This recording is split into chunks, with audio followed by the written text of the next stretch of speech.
guys, so we've just unboxed this corded Dewalt mixer. We're going to test it out today, and it's got some good reviews, been compared to the Refiner Mega Mixer. We don't know whether it is as good, but we're going to try it out today. Do you want to show them what has it got? 3 different settings there, Matt? Yeah. The RPMs, got the RPM, 3 settings on the RPM rather than just like a speed control. You've got the 3 settings there, bottom left. So if you put the first one on and then go up, show them the power of it. That's 1. 2.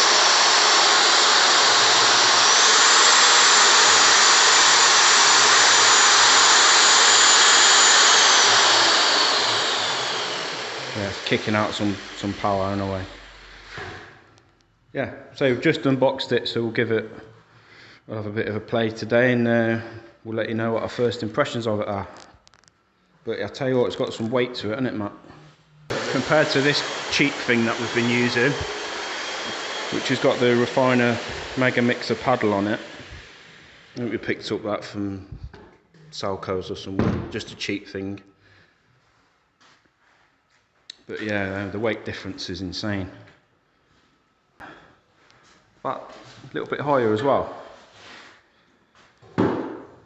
Yeah, you got decent height there on the handles to stop your lower back. There's a good, what's the height difference there? There's a good 5 inches, isn't there? 4 inches? Yeah, it's a decent height on it as well.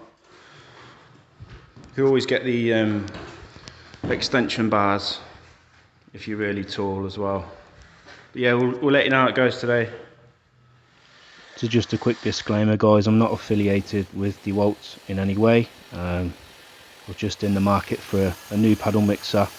This one was recommended to me from Trowel Talk member Danny Arbuckle. Big shout out to Danny if you're watching this video. So we've been using this mixer for a couple of weeks now, guys, and I have to say I'm impressed. It's an absolute tank of a mixer, to be honest with you. It's not short of power, let's put it like that. So you got the 3 speed settings here, which we've showed you. It's 1800 watts, so very, very powerful mixer, and seems to me good value for money when compared to the Refiner Mega Mixer, which people are comparing it to online. I've used the Refiner Mega Mixer, and I would agree that the weight of it and the power of it is on par with the Mega Mixer. Now, is it going to last? Has it got the stamina and the longevity of the Refiner Mega Mixer? Well, we don't know yet. It's too early days, so only time will tell. But again, for me, first impressions power wise, I would say that yes, it's on par with the Refiner Mega Mixer. Very, very good paddle that's supplied with this machine. I'd say it's pretty much identical to the Refiner Mega Mixer paddle that we've been using now for many, many years. Even with the old cheap paddle mixers, just by putting a good paddle onto a mixer is going to change the way your gear mixes up. So a lot of it for me is in the paddle, and then obviously the power would come in when you need to mix up vast quantities of heavy gear.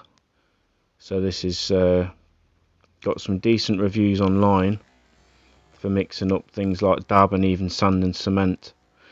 One thing that lets this machine down for me personally is this little widget here on the trigger, which I think could be at risk of clogging up long term, you know, with plaster splashes and whatnot. Seems a little bit flimsy and a little bit fragile on the trigger, and also there's no lock off on the trigger either, so it does mean that you have to squeeze the trigger throughout the entire mix. So that's a bit of a negative point for me personally. It might not bother everybody, but for me, I do like to lock off the trigger when I'm mixing up, and I've always been able to do that, and my other mixers. But again, it's not a showstopper. Still an awesome mixer, and looking forward to trying it out on some heavier material. And we'll keep you updated and do a follow-up review maybe after a few months' time.